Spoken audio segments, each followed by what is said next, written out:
Hi viewers, a couple of you asked about the knife which has featured in a couple of our videos now, so here it is. I bought it in a jumble sale in the late 70s, and if you don't know what a jumble sale is, it's where people donate their goods to a charity, and then they hold a sale in a hall with volunteers taking donations for the goods. And I used to frequent them a lot at that time.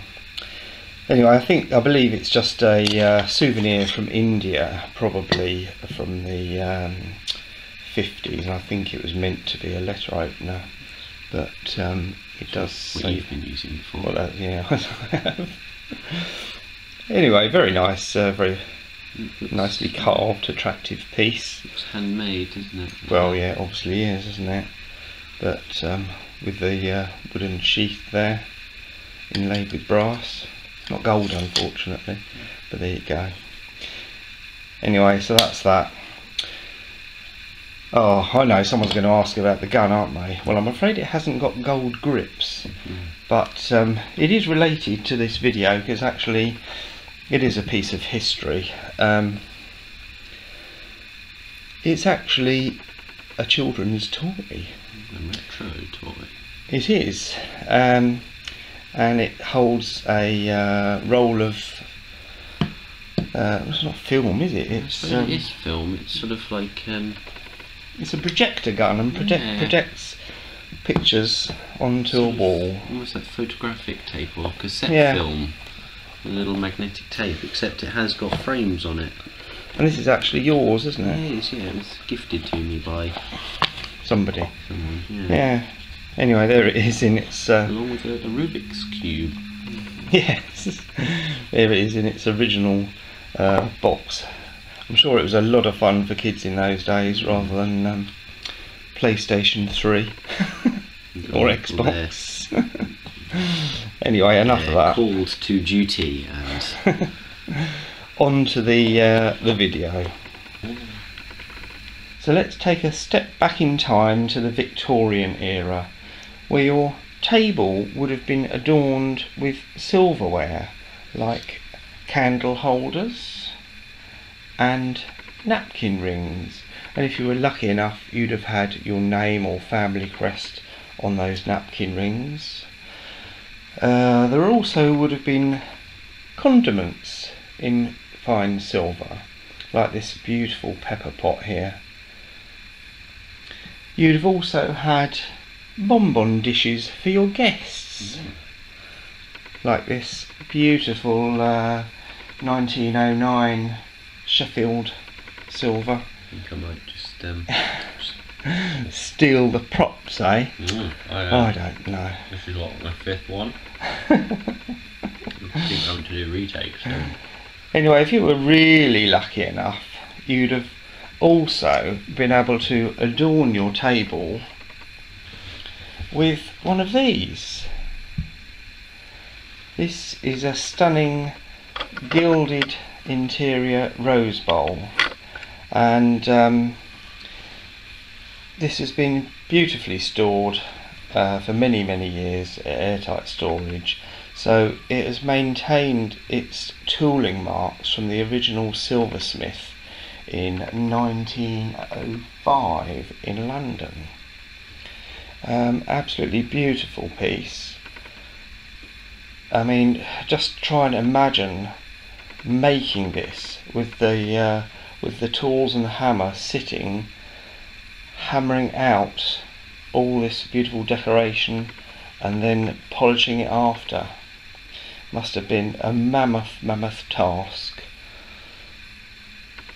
Anyway, a beautiful piece that, and obviously, as you can see, comparing it to the size of my hands, it's pretty big and pretty heavy. But also, silver was everywhere else. It wasn't just at the table. If you were a lady, you'd be lucky enough to have beautiful silver dressing tableware. Unfortunately, this one is scrap, but would have been a beautiful piece in its original condition. Doesn't have any glass in it either, that one. No, it doesn't. And if you were a fairly wealthy lady, you'd have probably had one of these, a solid silver purse, to keep your loose change in. Beautiful, beautiful piece. And I think that's Birmingham 1911, if my memory serves me correctly, and in wonderful condition there. And of course within your purse you'd have kept your change, your penny, your halfpenny, or halfpenny as some might know it, and your fourpence in silver, of course, just like your purse, or your twopence. And of course, for those who indulged in the habit, you would have a silver Vestas case to store your Vestas for lighting your clay pipe. Just imagine taking yourself back and lighting your pipe with a Vesta from this case. Yes. Packing it with only the finest Persian shag tobacco, which you would then of course stuff in the end of a slipper. Really? No, it was a reference to Sir Arthur Conan Doyle. Oh, was it? That's where Holmes keeps his tobacco. Ah, the end right. of a Persian slipper.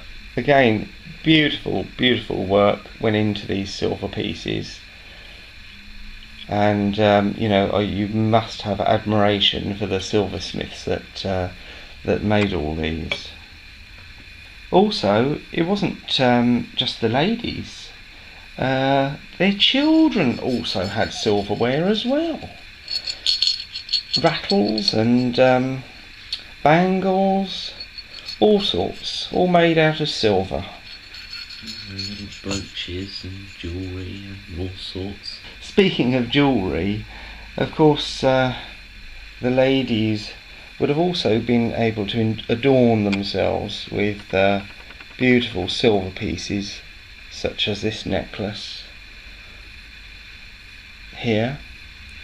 And for those that were a little more wealthy, they would be able to extend their adornments to pieces such as this stunning gold necklace on a semi-precious heart stone there. Look at that beautiful, beautiful work gone into that. And of course they would also be able to wear stunning gold, diamond and ruby rings. If they wanted to keep track of the time, they would have a gold watch. And of course, you know, to compare those to today's, let's take a look at that gold watch again. And in comparison, the ladies' watch of today. I think that's all we can say is Yes. And let's do a quick comparison with the necklace and a necklace from today. Plastic junk. Sort of very fashionable, but very rattly and yeah, made to look like bone, but it's just plastic. Is it? Yeah, I think so. Whoever made this has never seen bones before then, I think. Anyway, so why have we gone to this plastic rubbish junk instead of beautiful pieces such as these?